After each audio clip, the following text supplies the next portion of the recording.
The history of heavy.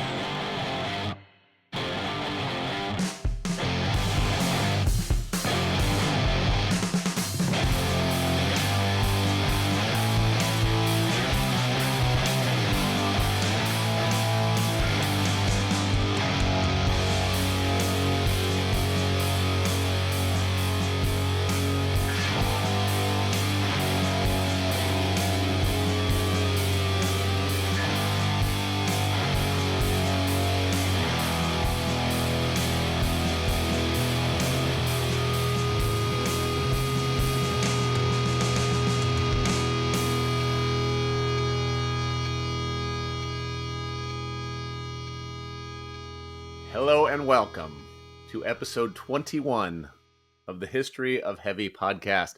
This is the podcast where we talk about Black Sabbath, Dave. I am your co-host, Michael Huntsman, along with my co-host, Big Daddy Dave Lieberman. It has finally arrived, David. We are here, episode 21. We are talking about The Wizard from Black Sabbath's eponymous debut record, which is called eponymously Black Sabbath. Hello. Hello. I would like to just point out that hello starts hell. Hell-O. That's the name of a Yeah. Gore record, actually. The first Gore record is called Yeah. Hell-O. Yes. Yeah, that's nice. But here we are, man. It's we were we are. gonna do it last week. We opted instead to do a 1960s recap episode, which I've heard some nice things about from listeners, which was great. I'm glad we did that. We put a bow on that decade to talk about the 18 songs that we chose to talk about from the 1960s. And now we are into the 1970s and beginning with a band that we reference on just about every single episode of this podcast. As we often say, they are the dark elephant in the room, and now they are in the light for us to talk about them. We will talk, of course, about the song that tonight's episode is about, The Wizard, but we will talk much more broadly about Black Sabbath themselves, about their influence, about everything related to the band. Starting with the cultural corner, Dave. When we hit some monumental, big, important bands, the Beatles, Led Zeppelin specifically, so far, you dedicate your cultural corner to talking about the history of that band because they are that important to the conversation. Black Sabbath is certainly of that caliber. So I will turn it over to you, my friend, to tell us all about Black Sabbath. Blaze Control! Right on. Before we get into that, I just want to say the preamble, as a preamble, that this project was sort of born out of our mutual affection for Black Sabbath. Black Sabbath we consider in many ways the progenitor of so many things, but they didn't come out of nowhere, right? And so we had to have this conversation to lead up to this moment so that we could then take the conversation forward from this moment. And so, in many ways, the conversation has always been about Black Sabbath. But just to give people some context, it's on purpose, right? This is how we came to this project in the first place.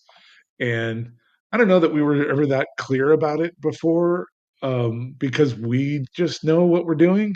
Yeah, no, I'm glad you said that, and it might be worth saying that we actually began our friendship is 30 years old, but our podcasting relationship actually began on my other previous podcast, which is now on hiatus, which is uncreatively called the Huntsman Polanco podcast. You joined me for multiple episodes of that podcast, specifically to talk about Black Sabbath records, where we talked about every post Ozzy Osbourne Black Sabbath record. And as we were going through all of those records, and those records are a slog sometimes, we Sure. this idea of doing a history of heavy podcast, as you just said, kind of built around our mutual love and appreciation of the Ozzy years of Black Sabbath was kind of born. So that's kind of where this podcast came from. And look, we're not unique in this. Black Sabbath is broadly identified as the greatest and most important band of this kind of heavy music, of heavy metal, of all of these things. So we are not unique.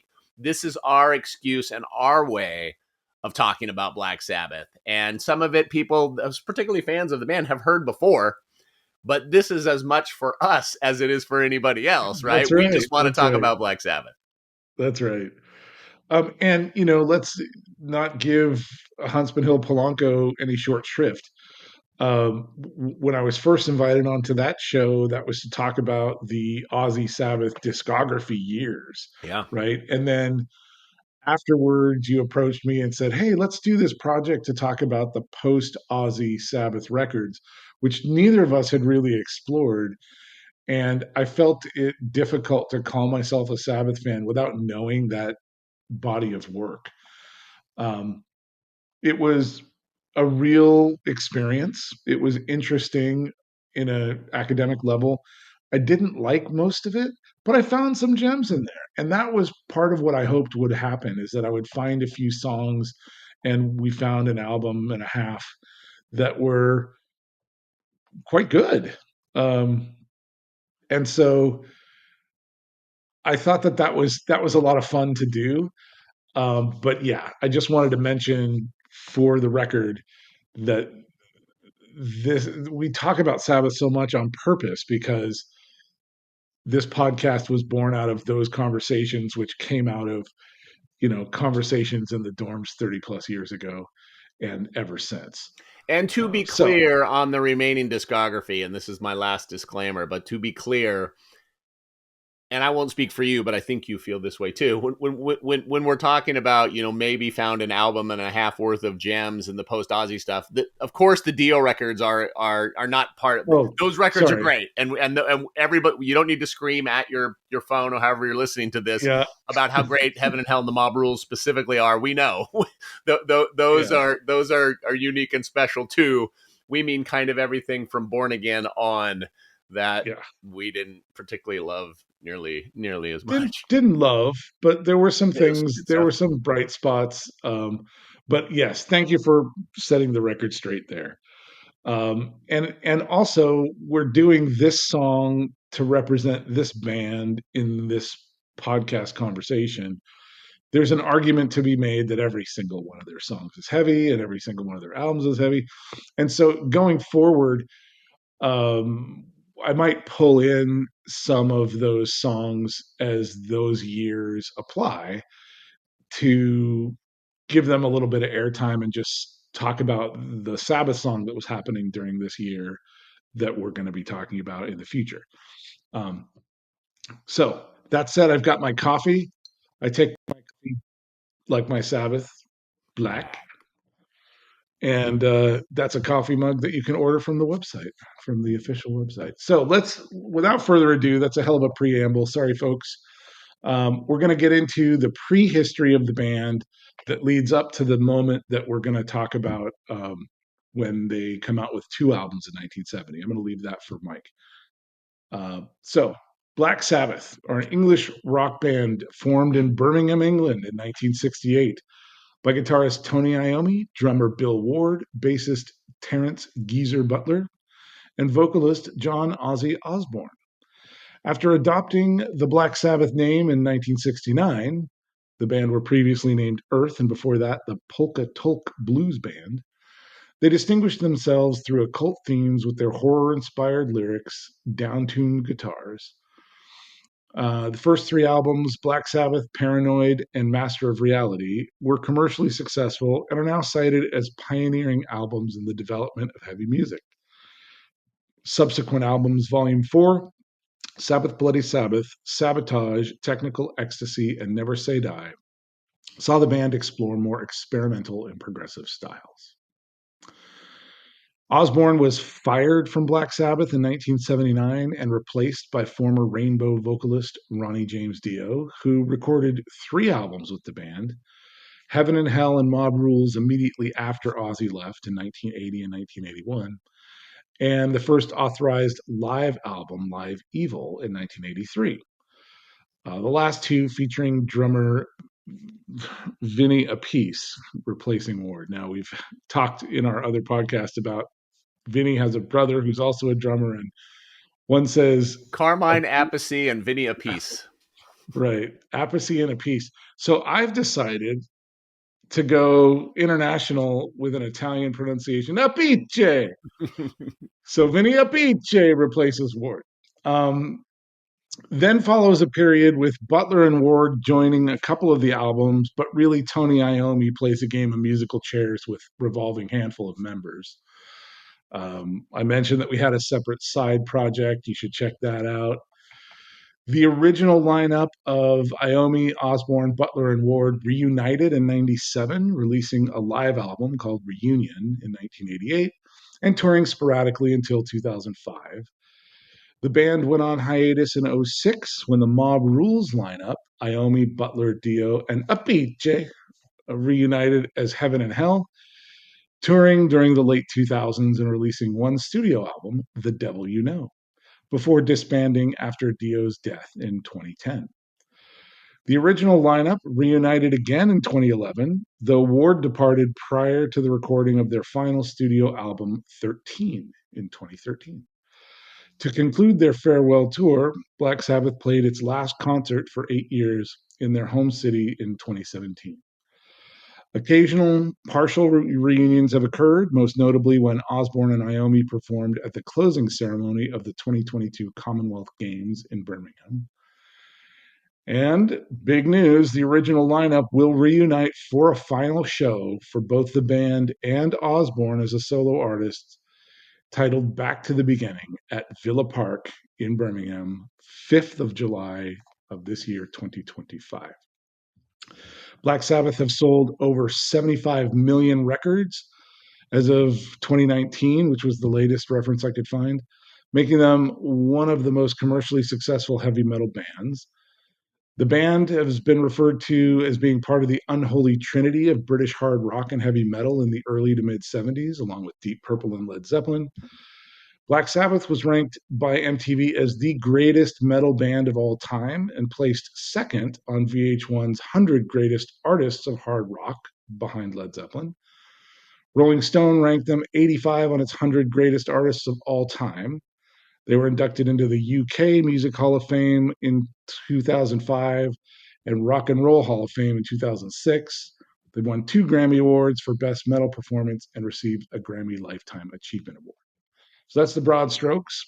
We're going to go into a little bit of the prehistory history. Following the breakup of their previous band, Mythology, in 1968, guitarist Tony Iommi and drummer Bill Ward sought to form a heavy blues rock band in Aston, Birmingham. They enlisted bassist Geezer Butler and vocalist Ozzy Osbourne, who had played together in a band called Rare Breed. Osbourne, having placed an advertisement in a local music shop, said, "Ozzy Zig needs gig, has own PA." I think that was a big selling point. The new group was initially named Polka Tulk Blues Band, the name taken either from a brand of talcum powder or an Indian Pakistani clothing shop. The exact origin is confused. The Polka Tulk Blues Band included slide guitarist Jimmy Phillips and a childhood friend of Osbourne's and saxophonist Alan Aker Clark. After shortening the name to Polka Tulk, the band again changed their name to Earth, which Osbourne hated, and continued as a 4-piece without Phillips and Clark. Iommi became concerned that Phillips and Clark lacked the necessary dedication and were not taking the band seriously. Rather than asking them to leave, they instead decided to break up and quietly reform the band as a 4-piece. we saw Iommi do things later in the post-Ozzy years when he just didn't invite a singer to rehearsal and showed up at a show with another singer. While the band was performing under the Earth moniker, they recorded several demos written by a guy named Norman Haynes, a keyboardist, who went on to have his own career featuring some very funky, heavy, dark, bluesy songs, which sound half like Deep Purple and half like Black Sabbath. Pretty interesting stuff. Check it out. Norman Haynes. In December 1968, Iommi abruptly left Earth to join Jethro Tull. Although his stint with the band would be very short-lived, Iommi made an appearance with Tull on the Rolling Stones' Rock and Roll Circus TV show. Unsatisfied with the direction of Jethro Tull, Iommi returned to Earth by the end of the month. It just wasn't right, so I left, Iommi said. At first, I thought Tull were great, but I didn't much go for having a leader in the band, which was Ian Anderson's way. When I came back from Tull, I came back with a new attitude altogether. They taught me that to get on, you got to work for it. While playing shows in England in 1969, the band discovered they were being mistaken for another English group named Earth, so they decided to change their name again. This name change would give rise to the well-known debate, which we talked about the alleged aesthetic influence of Coven, an American band, which the British band always denied. The British band being Black Sabbath always denied. A cinema across the street from the band's rehearsal room was showing the 1963 Italian horror film Black Sabbath, starring Boris Karloff and directed by Mario Brava. While watching people line up to see the film, Butler noted that it was strange that people spend so much money to see scary movies. Following that, Osborne and Butler wrote the lyrics for a song called Black Sabbath, which was inspired by the work of horror and adventure story writer Dennis Wheatley, along with a vision that Butler had of a black silhouetted figure standing at the foot of his bed. Making use of the musical tritone, also known as the Devil's Interval, the song's ominous sound and dark lyrics push the band into a darker direction, a stark contrast to the popular music of the late 1960s, which was dominated by flower power, folk music, and hippie culture. Judas Priest frontman Rob Halford has called the track probably the most evil song ever written. Inspired by the new sound, the band changed their name to Black Sabbath in August 1969 and made the decision to focus on writing similar material in an attempt to create the musical equivalent of horror films. And that sets the stage for why we are in love with Black Sabbath, and what we're going to talk about today. It really does. It really does. That is a great overview. I'm going to repeat some of the things that Dave said, maybe in a little bit finer detail, but I do recommend to everybody that really wants a deeper dive into the band that you check out the book, the biography by Mick Wall called Black Sabbath, Symptom of the Universe, which is a really good, deep history of the band. So check that out. I'll put a description to it in the link below. But to talk a little bit about the band that had just become Black Sabbath, their first show ever under that moniker took place in Wockington, England on August 30th, 1969. And then they were then signed to Philips Records just 3 months after that gig. They recorded their debut album in a single 12-hour session at Regent Sound Studios in London on October 16th, 1969. Other than the title track's church bells and some guitar overdubs, the songs were recorded live with Ozzy singing in an isolated vocal booth while the band played in another room. The same month, they recorded a 4-song session for the legendary John Peel's radio show, which included the song Black Sabbath, NIB, Behind the Wall of Sleep, and Sleeping Village. The session was broadcast throughout the UK on November 29th and was the first time that the band was ever exposed to a national audience. Their eponymous debut LP was released in the UK by Vertigo Records, appropriately enough, on Friday the 13th of February 1970, and reached number 8 on the UK charts. The album included a mere 4 tracks and had a running time of less than 40 minutes, but Jesus Christ, what a 40 minutes. Track 2 on the album was The Wizard, the topic of tonight's conversation, and a song based loosely on Gandalf from Lord of the Rings, according to lyricist Geezer Butler. Man, did those 70s rockers love Lord of the Rings and Tolkien, or what? And then it also included the only Black Sabbath song, the only song in the Sabbath catalog that features Ozzy Osbourne on harmonica. The Wizard would be released as the album's lead single in France on March 24th, 1970. The following May, Warner Brothers released the album in North America, where it reached number 23 on the Billboard Top 200. Despite the album's commercial success, and perhaps because of it, the album was generally panned by critics, including Lester Bangs in Rolling Stone, who described it as discordant jams with bass and guitar reeling like speed freaks all over each other's musical perimeters, never quite finding sync. Oh, fuck you, Lester Bangs. Despite its critical reception, however, the album would go on to be certified platinum in both the UK and the US, and is now generally accepted, as Dave said, the first true heavy metal record. Just 4 months after the album's release, Sabbath would return to the studio to record their second LP that would be titled Paranoid. And that album would be released in October of 1970 and be the band's second masterpiece of that calendar year. Their third consecutive masterpiece, Master of Reality, would be released the following year, and that was followed by 3 more masterpieces, 1972's Volume 4, Sabbath Bloody Sabbath in 1973, and Sabotage in 1975.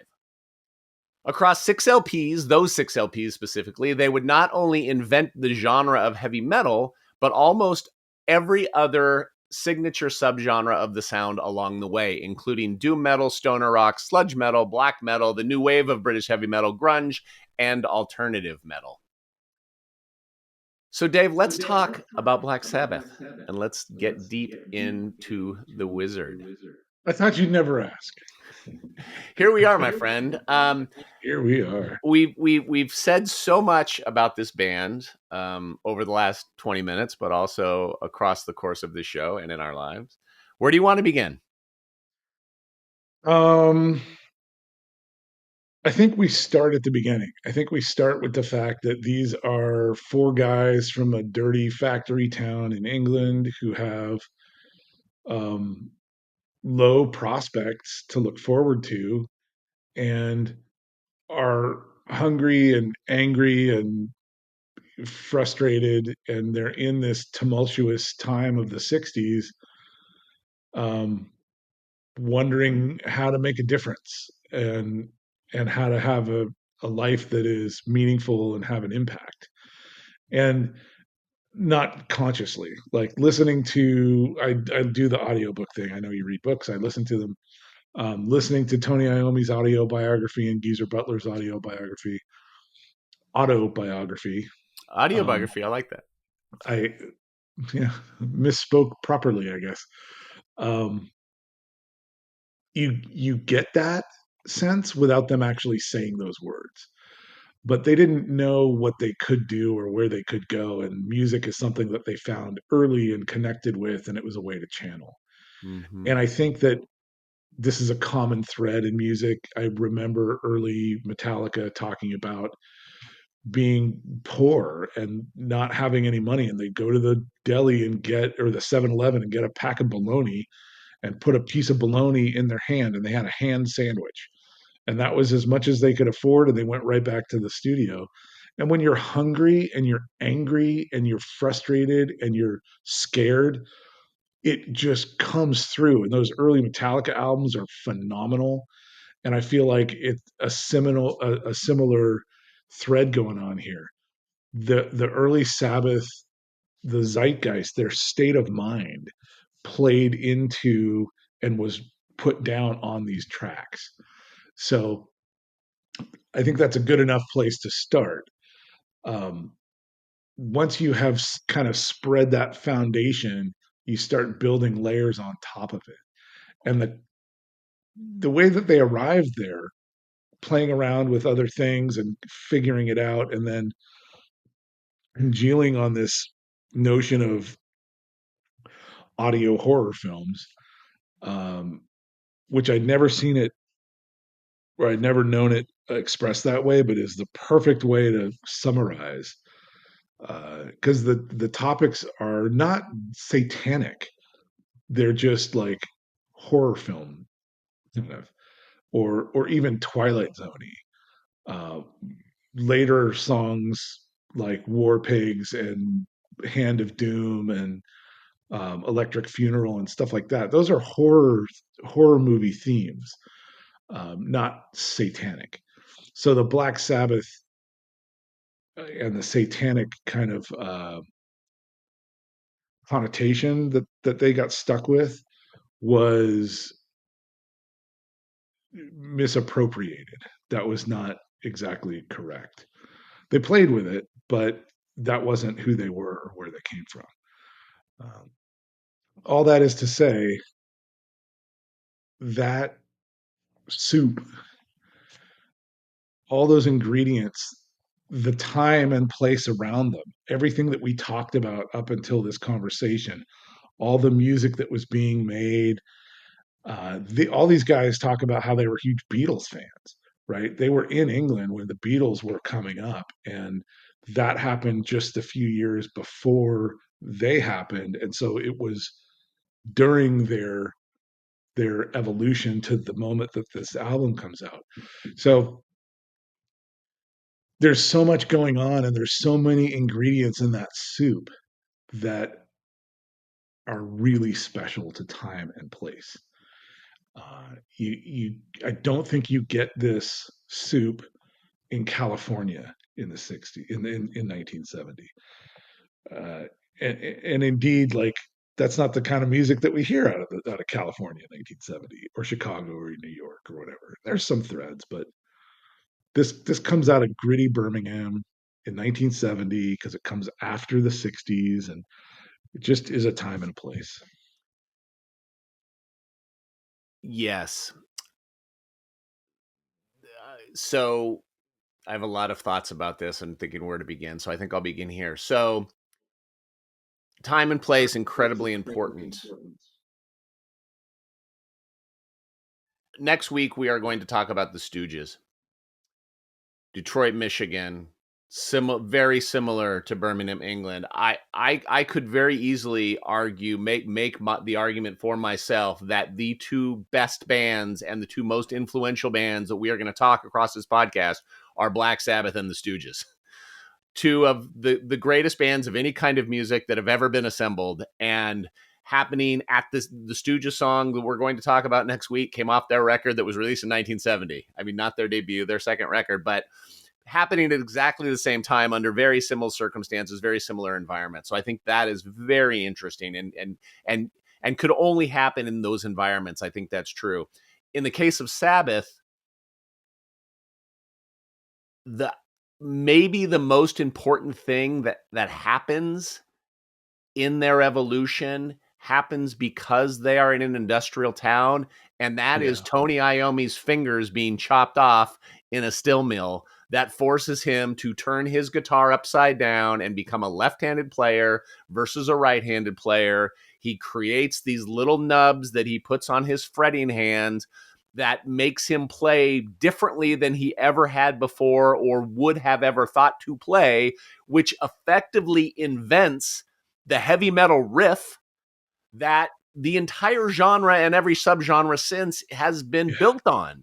That every band from Metallica to Soundgarden to the Melvins to the band Earth that adopted their name because Black Sabbath was originally called Earth, to Sleep, to everyone else, is built on the riffs that Tony Iommi is identified as being the master of because he got his fucking fingers chopped off in a factory. At the beginning of their story. Yeah. At the very beginning. Who the fuck is like so determined, probably in large part to get out of a factory town, to continue playing guitar, that you relearn to play opposite your dominant hand with the tips of your fingers gone? It is A, to have the resolve, but B, to have the talent. I'm so glad that you brought that up here in the conversation, because that's in the cloud of what we know about Sabbath, and it was going to come up at some point, but this is where to put it.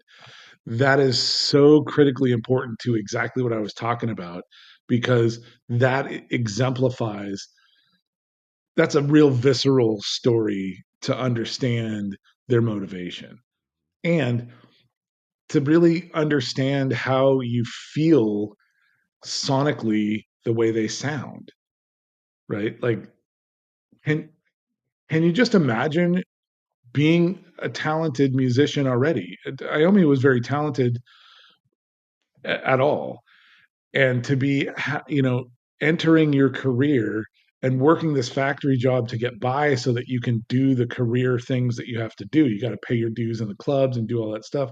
Just to have that cut short, how bitter, right? How just angry and bitter, I think is the right word, would I feel, uh, and just the drive and the commitment and the resolve that comes out of that sounds like Black Sabbath. There's a resolve in Black Sabbath's music that I'd never connected with until thinking about it this way with you right now. It's a resolve that's in there somehow. Determination. Yeah. Yeah. Yeah. That for sure. I think the other thing, and I'm thinking of other bands too, and I'm going to make some sweeping statements that a lot of people would likely argue with. I would probably argue with if it was presented to me this way. But I think Black Sabbath specifically, and again, a lot of other bands, but Black Sabbath specifically, top of their pyramid of importance in terms of songs and built, musicality and whatever, is the Tony Iommi riff. Yeah.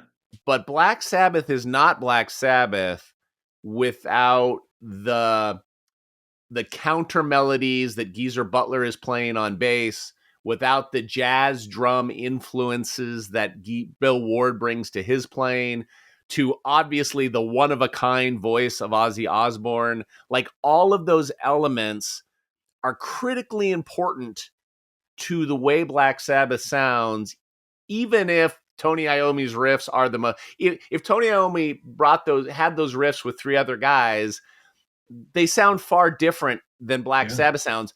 Whereas, and this is maybe the controversial part, if you take Kiss or AC/DC or even Zeppelin, if you're Jimmy Page and you bring those songs to three other guys, of course, Robert Plant is incredibly important, Bonham's a great drummer, whatever, I think they still sound like Led Zeppelin. If Malcolm and Angus Young, if Bon Scott dies and Brian Johnson becomes a singer of AC/DC, they're still AC/DC. Yeah, they might not be as good as them, but they're still AC/DC. If Gene Simmons and Paul Stanley found two other yucks other than Peter, Chris, and Ace Frehley, they'd still have sounded like Kiss. Which they did later. Which they did. But, but Sabbath is not Sabbath without each one of those dudes. Right.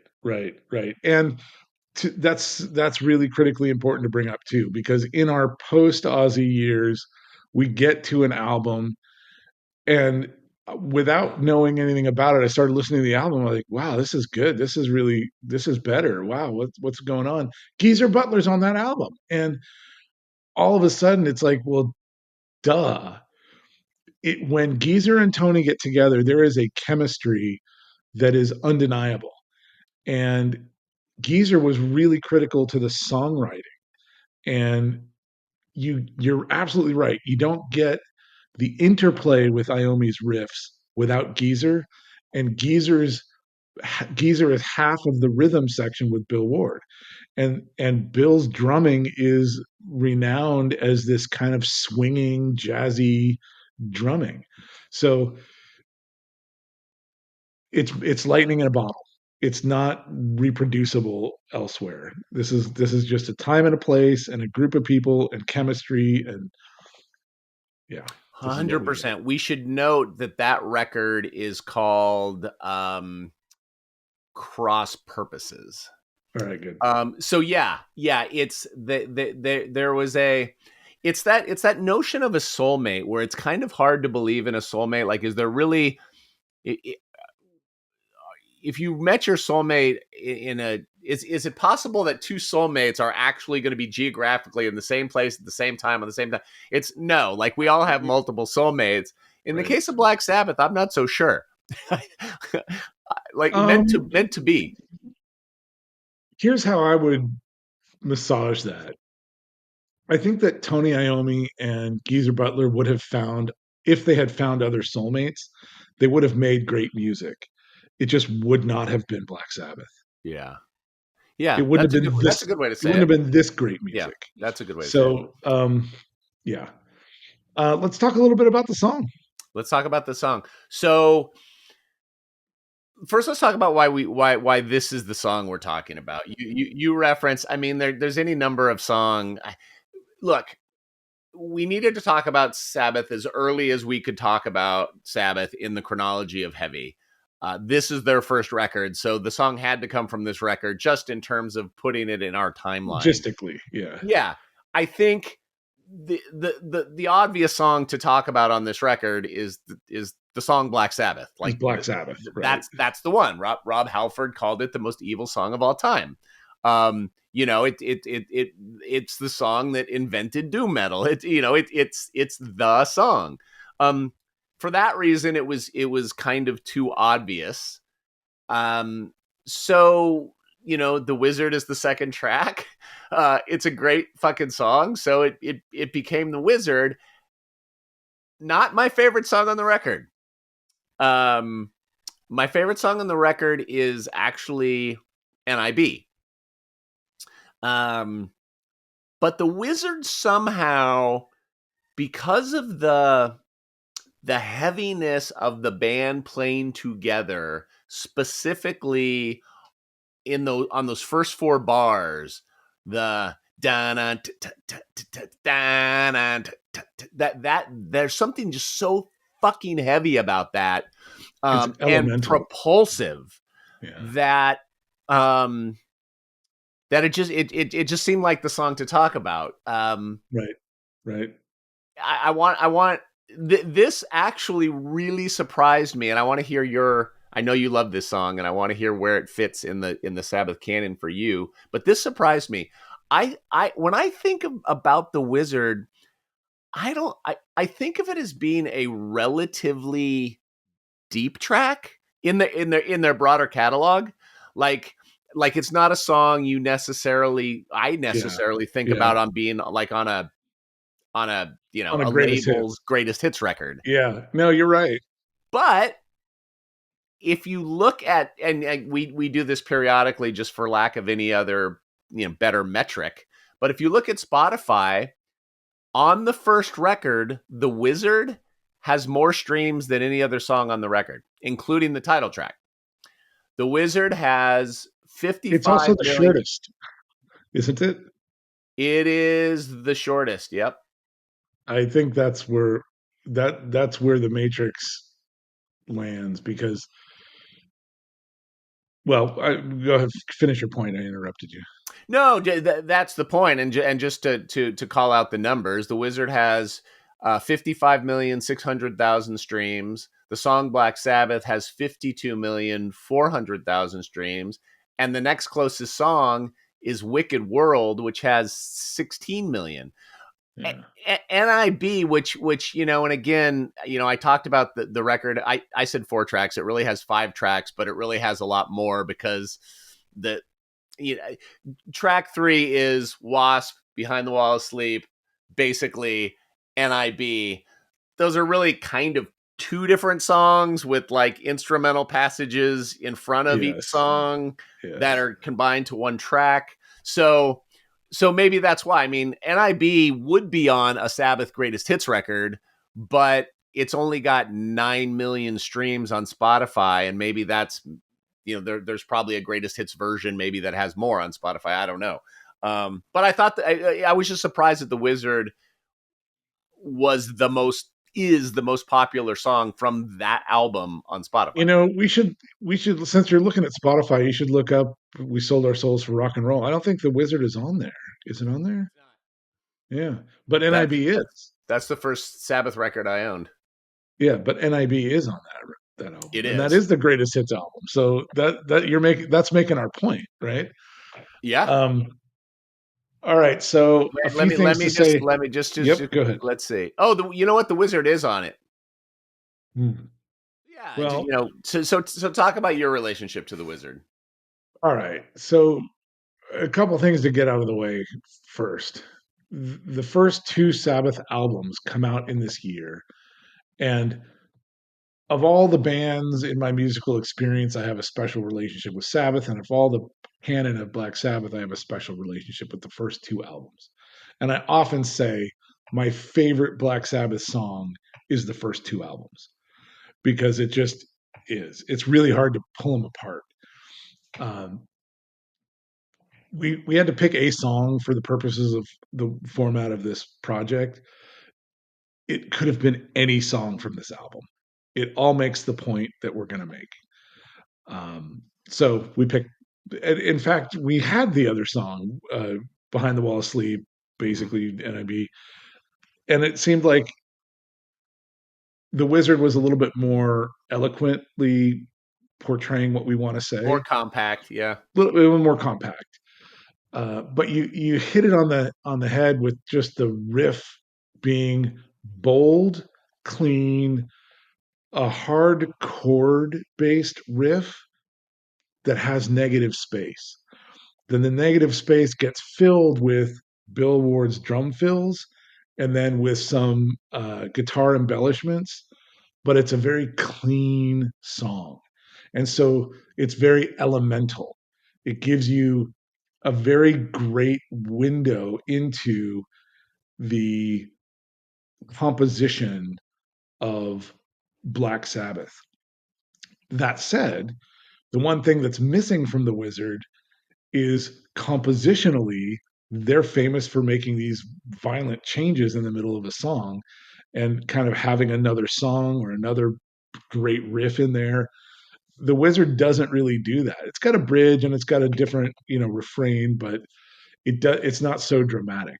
So in that sense, it's missing an elemental piece of the band, but it really does showcase the way that they play together and the way that they can have again this weight, this heaviness that allows for a negative space so that you can feel the weight of that riff.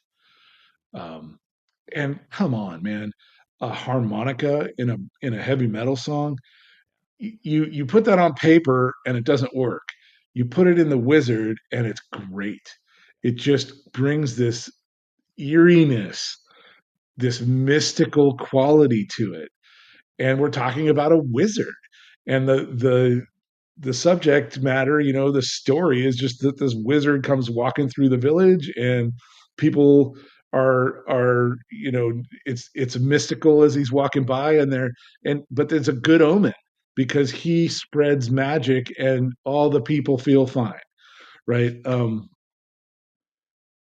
So it's like an uplifting subject matter, but it's a dark sound. And because it's a cult, because a wizard is mysterious and enigmatic, and it's just so uh, it's so evocative of Black Sabbath.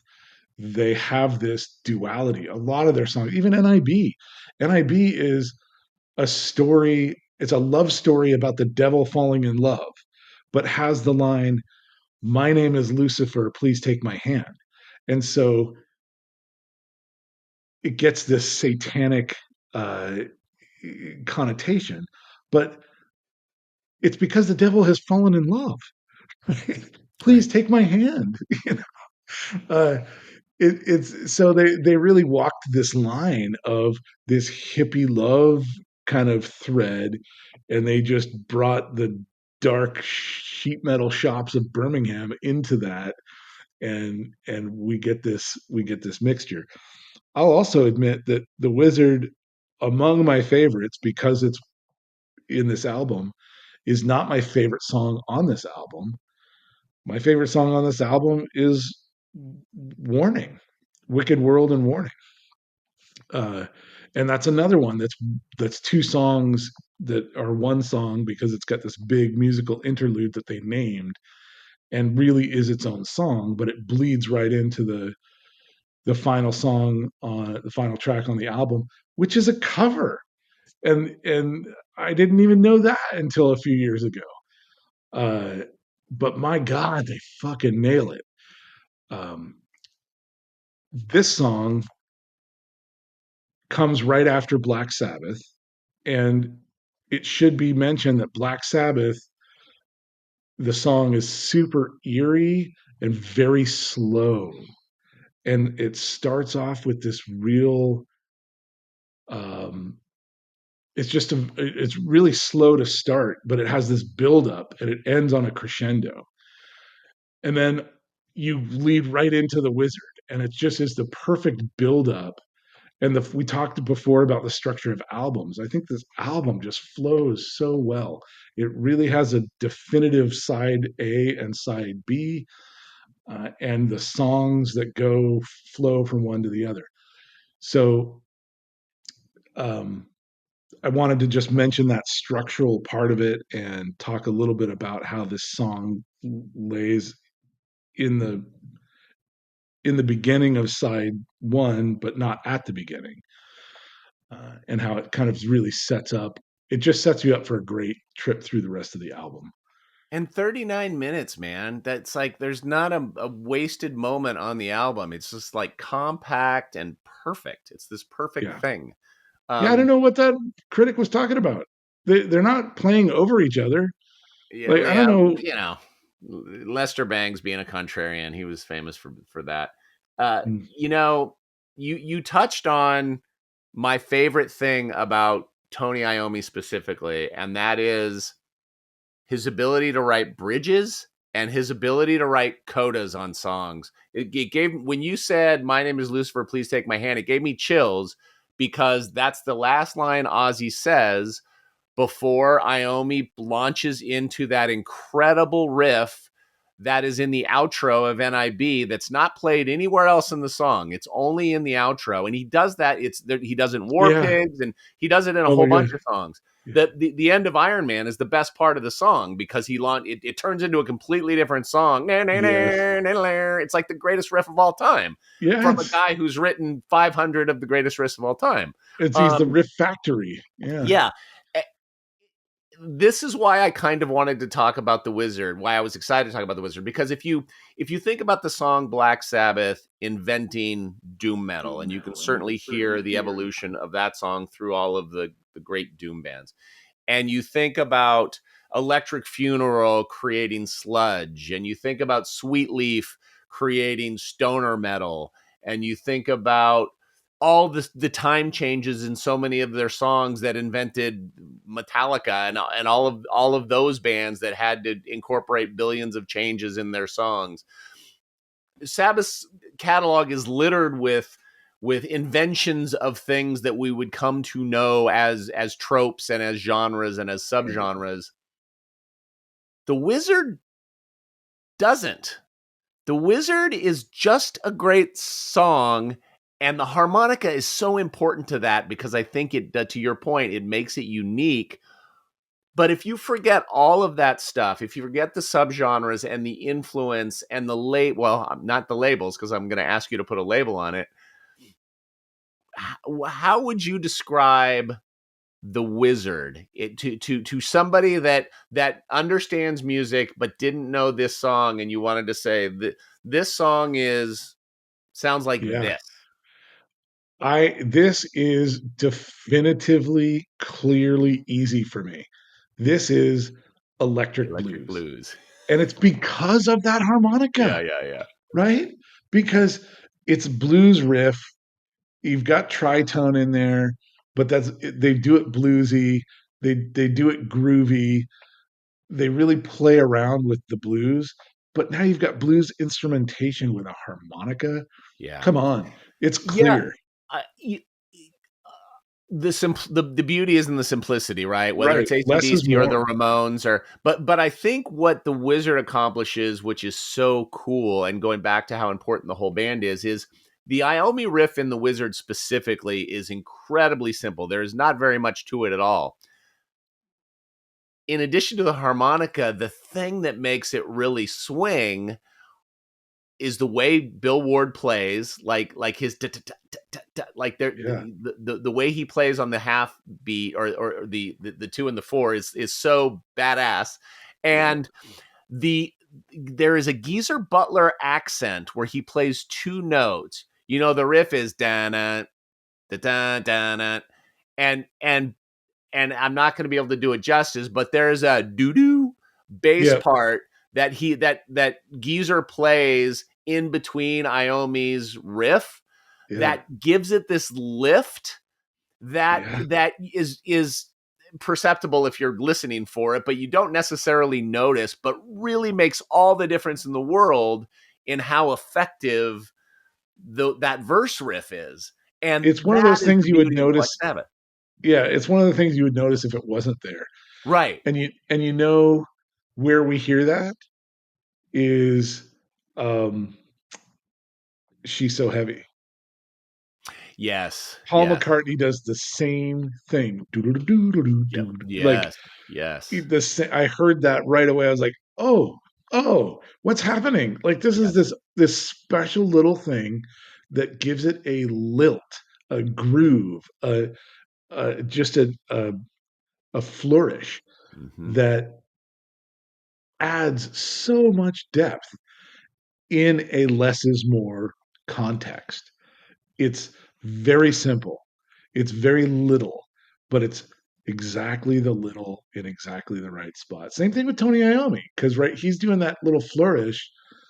Um, da-na, da-na, da-na, like it's just a little bit, and then like you said, Bill Ward is on display with all these fills, and they're different every time. So you get to move around in this space and they get to move around in this space and it brings you in at every step, every note. It just brings you in. Yeah, Bill Ward is an interesting one. I play in a band with a drummer, and he will tell me that the weakest thing about Black Sabbath is Bill Ward, and you will get critics talking about how he famously kind of didn't keep robotic time, that he would speed up and slow down, and to me that's exactly why Bill Ward was great, is that he was a human, and sometimes he would push and sometimes he would pull, and that sort of that swing that is one of the things about Black Sabbath that I think most, let's call it broadly, most heavy metal or hard rock or extreme metal bands miss, is they don't have any swing or groove, and Yeah. Black Sabbath has a ton of Yes. swing and Yes. groove. Yes. And it's Yes. not just pounding you over the head. And look, I love being pounded over the head. That I love that kind of shit. But Sure. but that's why Black Sabbath was special, was that they could Yes. be intense and propulsive and pounding, but they were fucking groovy as fuck. And that's so much of that is Bill Ward. Well, and I'm gonna massage another thing you just said, which was, um, you know, but Bill Ward may not be a robotic drummer, but Bill Ward is great. I don't know that that's true. I think that Bill Ward being in Sabbath makes Sabbath Right. great. It's like Ringo and the Beatles, right? It's Right, like he's the right, exact person for that job. right. Yeah. And when people talk about and I, that's the trope that Ringo is just not that good of a drummer. He's so simple. But then when you listen to drummers talk about Ringo, they're like, dude, have you tried to do that? Yeah. That is so hard to keep that simple beat perfectly clean and robotic for a whole song. And he did that for his career, which was short-lived, but in the Beatles, but whatever. Like Well, and it's uh, like what do you mean it was short lived? Oh, just because the Beatles didn't the last for Beatles that long. didn't, Yeah, yeah, they didn't yeah, last for 50 yeah, years or yeah, whatever. But yeah. No, it's just like Phil Rudd and ACDC. We're talking a lot about ACDC in this episode, whom I love. But those guys play to the song. yeah, They're not trying to play YYZ. They're not trying to right, impress you. right. They're playing to complement the song, which in the Beatles and ACDC is the most fucking important thing. Right. And it gives us a song that is great. And so that's my point, is that Bill Ward's inclusion in this band is the absolute perfect thing. It's not that Bill Ward is perfect, it's that his inclusion in this band is perfect. I don't know if he's perfect or not. It's not a statement on him being perfect or not. Doesn't It's matter. the chemistry that matters. And because of that interplay, when we get out of the Aussie years, it feels barren. We feel the loss of Geezer and Bill Ward, even with these drummers who are accomplished, great drummers. Right. right? Yeah, it's true. So it's a very interesting and palpable thing. That is what you're connecting with when you connect with Sabbath is the groove. And that's the only that's the most basic way I can put it. So when you talk about where does this song fit? What kind of song is this? It's electric blues because it's got that bluesy groove. There's different kinds of blues, but this is a swinging, groovy blues, and this song captures it perfect. Yeah, it's incredible. Let's talk about Ozzy a little bit. Sure. You know, so much has been said about the guy that his persona has grown so large that, and his voice so familiar and persistent throughout our lives that I think we start to take it for granted. But what a voice. Like, what a great voice. And B, what a great performance on this song. Like he just absolutely kills it on this song. I I don't even know if I have more to say than that. Than G is an Ozzy great. But Ozzy is great, and I try to separate all the other, and I love him as a personality and a caricature and all this stuff. Like, who doesn't love Ozzy? Everybody loves Ozzy, but Ozzy singing specifically on these first 6 Black Sabbath records, it's like it came from the maybe the heavens is the wrong way to describe it as related to Black Sabbath, but man, it is an all-time voice that it could not be more perfect, and it is so my preferred. He sings, but he doesn't. He's not Robert Plant. Right. He's not Rod Stewart. He's not he's not this great, incredibly gifted and talented vocalist. Even Ronnie James Um, Dio. Like He's not Ronnie D, James Dio, but you know. I'll take him over all of those guys. Well, I Yeah, don't know. it's Rod Stewart's pretty great, but Ozzy is like, you talked about Bill Ward being perfect for Sabbath. Ozzy was perfect for Sabbath, and the second you hear that voice, it's like there's no doubt who it is, and that's yeah, that's so yeah. important. Yeah, it's interesting because when we start comparing vocalists, one of the things that I think about is the difference between um like a Whitney Houston Mm. and an Ella Fitzgerald, right? You have like Whitney Houston has this incredible range and dynamic, and Celine Dion, there's power and dynamic. Ella Fitzgerald does too, but it comes in this buttery, smooth, crisp, clean, exact note, exact. There's a precision there that is kind of less is more. Whereas, who's the other one I'm thinking of? Mariah Yeah, Carey. yes, thank you. Yeah. They all have these, kind of virtuos. It's like Yngwie J. Malmsteen, Right. right? Like, It's yeah, that's great, virtuoso. but I have no Yeah, interest. that's not what I There's want to no listen. emotion. I mean, it doesn't. It doesn't I move me. There's Yeah. something there. I get it. It's talent, and I respect it, but it doesn't connect with me. What I like is this less is more concept. And so Ozzy has this more simplistic in the sense that there's less elements there, but they're brighter. And it's that deeper groove. This is where I live, all of it. Um, I like that his kind of the range of his voice is in the sort of mid higher area that counterbalances the depth of Geezer Butler. And so much of the production, you can hear that bass. It's coming through. And so you need some balance. And when we listened to the post Ozzy years, we learned how dynamic Dio's voice was. He's adding a melodic line with his vocals that's separate from the harmony and melody of the guitar and bass. He's bringing his own musical line in there, whereas Ozzy was just following the The guitar. guitar usually. Yeah. And I didn't even notice that until it was pointed out and until we started studying the post Ozzy albums, that it was brought to my attention that Dio does something extra. Oh yeah, you can okay, I can hear that now. I went back and yeah, I could hear that too. But it fits for these songs. And because of Ozzy's vocal range, it puts that layer of color right where it needs to be. So you've got this rainbow now, and you, reference to Ronnie Dio's band. Sorry, Uh-huh. uh, you have this spectrum now There you go. that is in line and it is aligned.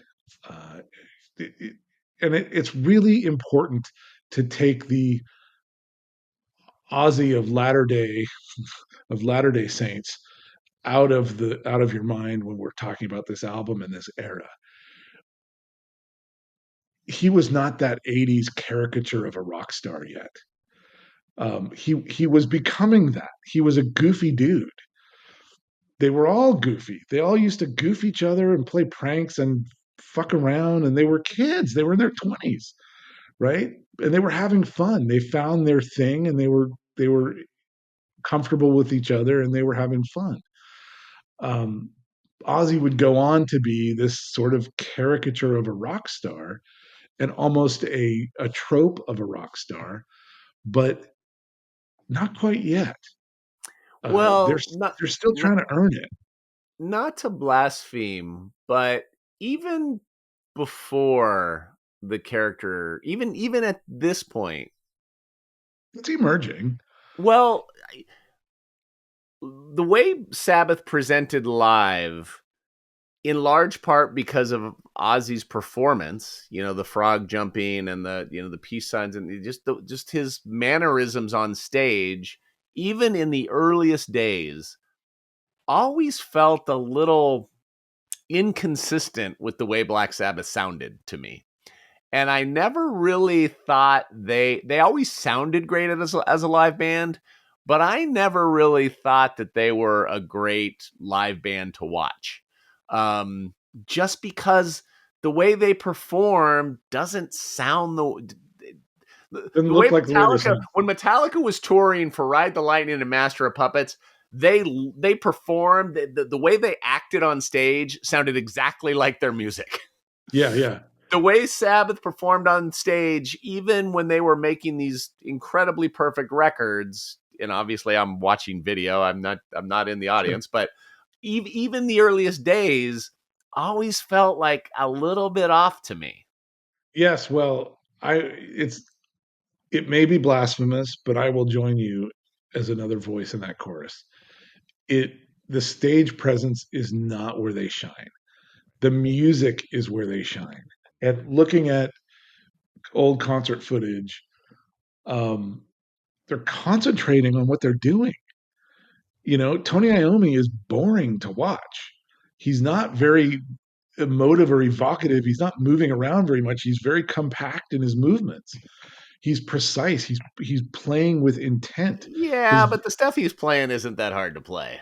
I mean, it's hard to Maybe if he write. chopped off your fingers, Yeah, you fair can enough. talk to Fair me enough. after that. Fair enough. I think he's concentrating because it is hard for him to play. Yeah, fair enough. But also, I think that he cares a lot about how it's coming out. And if there's just not a ton of emotion in his voice, in his face. There's some. Same thing with Geezer. Like his hair is in front of his face half the time, so you can't really tell what he's doing. Um, Ozzy is jumping around and working the crowd, whatever. And friend, I've seen a few Black Sabbath reunion shows. They're not very impressive.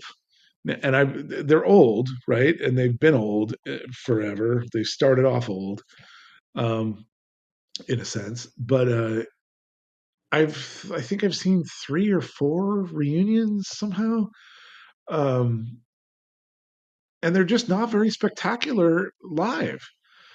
Uh, and we've talked a little bit about this. It's come up. We've talked a lot about this. It's come up before in the show. I'm not a huge fan of live recorded music. I like live jazz or Latin jazz stuff that's improvisational by design. but these, especially with Sabbath, and this is where I really came to understand it, was going to these reunion shows and being like, those are not the lyrics to War Pigs. What are you saying? That's not right. That's not how that song ends. It goes Yeah. like, what? This is not the solo. What are That you was a good doing? description of the end of War Pigs. Right. Yeah. I've got a relationship with the recorded version of these songs, Mm-hmm. and the first two albums are my favorite Black Sabbath song. The first two albums are one of my best friends. I know every note. And when I put those songs on, I know it's going to come next. And that's why I put it on, because I have a relationship with it. So when You you want get to up hang on out with them. stage and you're the guy who wrote the damn thing and you play it different, I I am left in this hinterland of confusion. That's a guy I like and a song I like, and I want to like what I'm here for, and I am not. I'm not Yeah. feeling it in Yeah. my heart.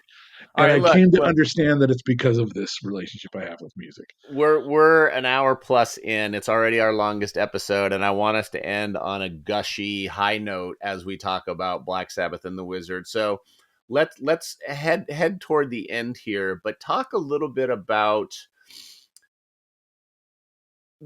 And look, we're gonna talk a lot more about Sabbath in subsequent episodes. In every episode, probably at some point, we will do the Aussie Records standalone podcast dedicated, and we will talk about each record. My favorite Sabbath record is not one of the first two records, and so we should have that debate and talk about that.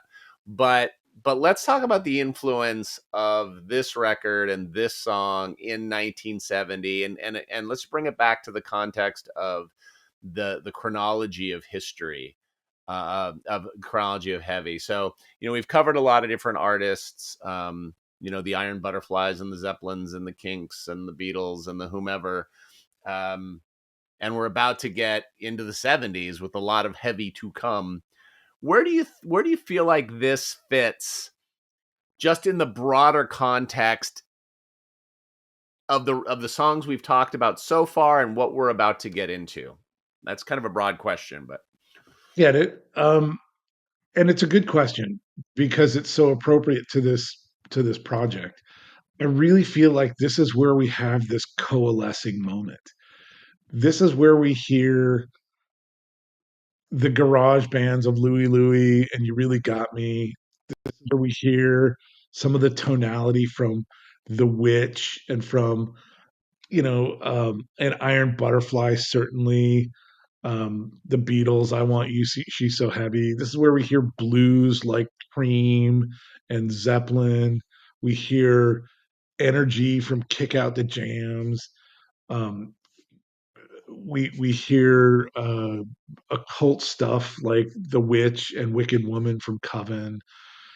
This is a real coalescing moment of the chronology we've covered so far, and I think that it, again, we can't talk about everything, so we're picking certain maybe high points.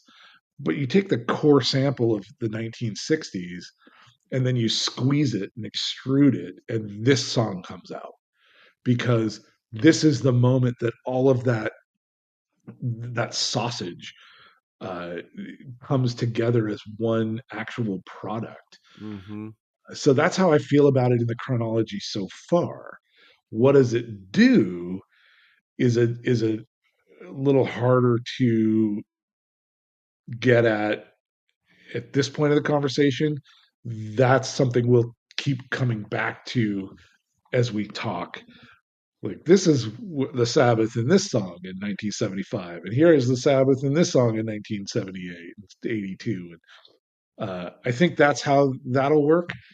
But it really feels like it congeals into this unification of all of these different elements and in this one direction that becomes this heaviness that is able to fragment and birth all the rest of the strains. It definitely feels like the tipping point to me. Yeah, Black Sabbath yeah, by Black Sabbath.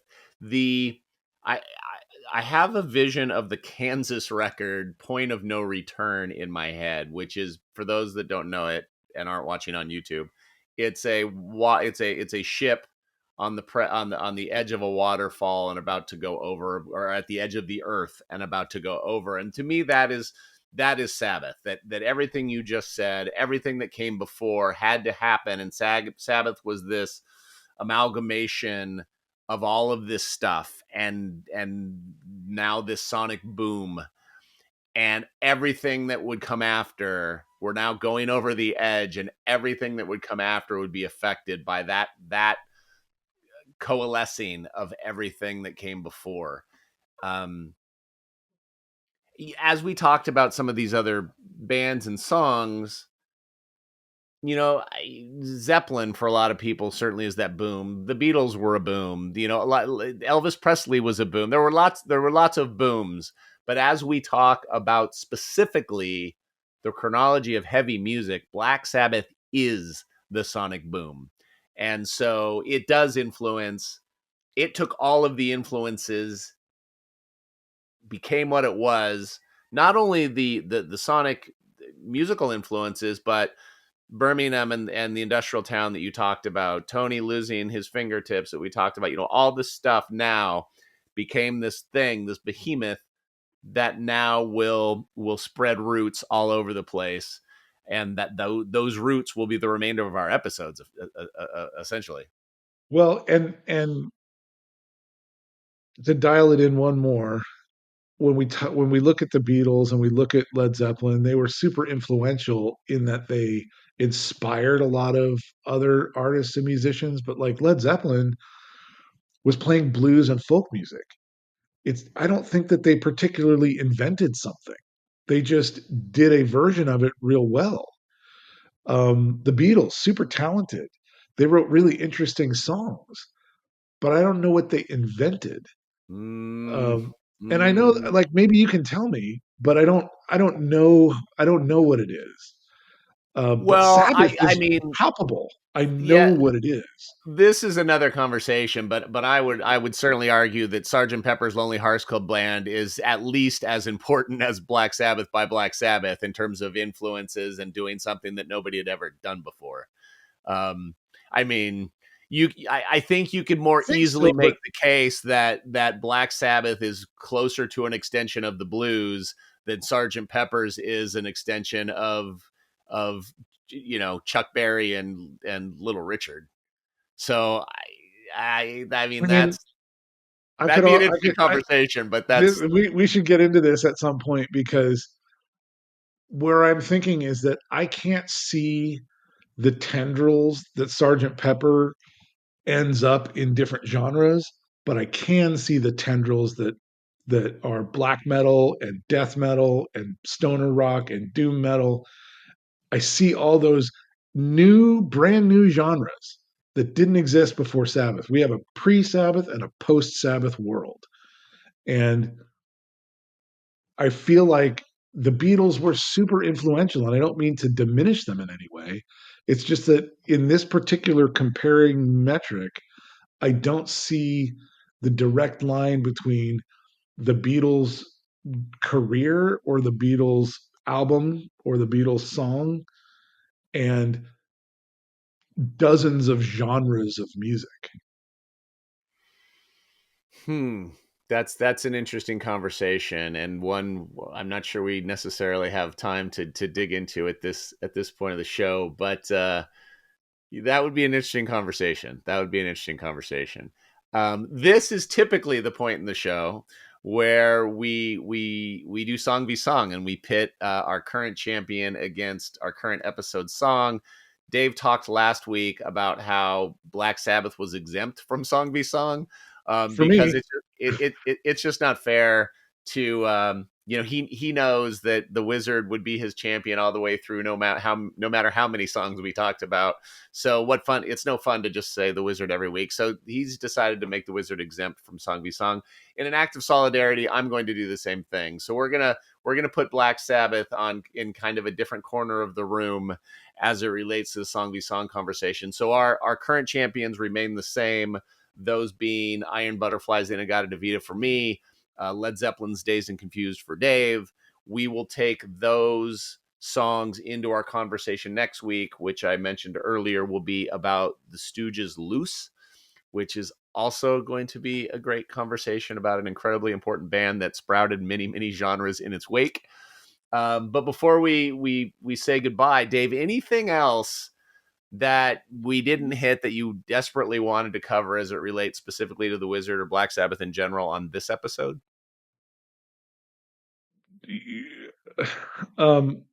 So much. shockingly, I think I said it all. I said everything I wanted to say.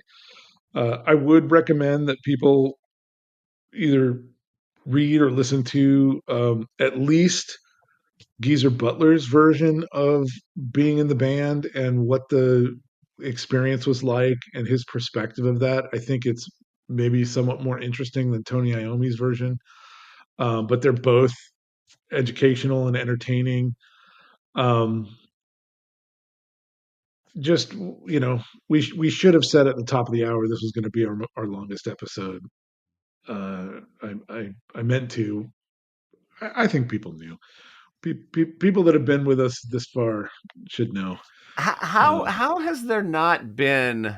And I'm sure Sharon will make it happen at some point, somehow, some way. How has there not been the definitive Black Sabbath documentary? Well, I'll talk about it next week. But Jim Jarmusch made an incredible Stooges documentary called Gimme Danger that I'd recommend everybody watch. That movie, Dave, you should watch it before we talk about it next week if you haven't seen it. Okay, but how has there not been a great Sabbath documentary? It's criminal. Yeah, and I think because there's been so many iterations, the Ozzy period is what we call Sabbath, right. But the brand goes well beyond that, and because the brand had a schism with Ozzy and Black Sabbath and a filtration of those things, it's really hard, I think, to say here's a definitive biography of Black Sabbath, because you can't have that without having a schism biography of Ozzy, which intertwines because they do reunion shows. That's a good point, actually. So I think it's logistically or thematically it would be very difficult. What you could do is the definitive biography or biopic of documentary of the Ozzy years. Right. I never thought of this before. But you saying when we talk about Black Sabbath, we mean the Ozzy years. It's kind of like Metallica, right? When we talk about Metallica, we mean the first 4 records. Like that's basically what we're talking about. Whenever I reference Metallica, it's everything before the Black Album. I forget they have double the career after that. Yeah, I forget. They're sort of like the Stones, if we're being honest, where they have more shitty records than good records. Well, and also they have a whole lot more commercial success after the good records. So, but live, all they play is the first 4 records, basically. Well, and the Black Album, the first 5 records. Yeah. Fair.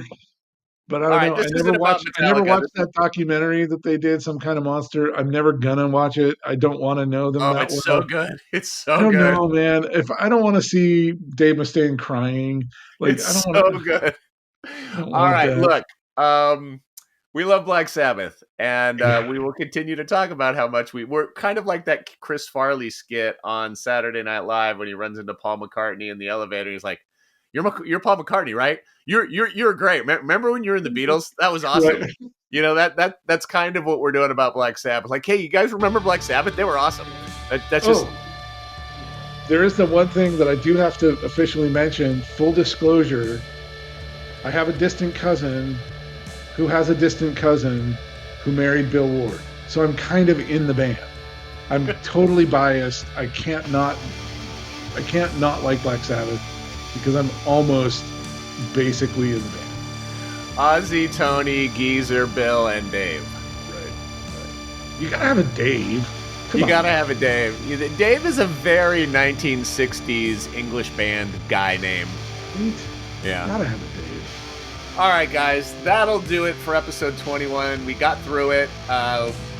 We will continue to talk about this band and their output. We are not finished. Black Sabbath may be finished with us, but we're not through with Black Sabbath. So next week we will dig into the Stooges, which will also be a lot of fun. In the meantime, stay heavy. Okay, thank you. Bye.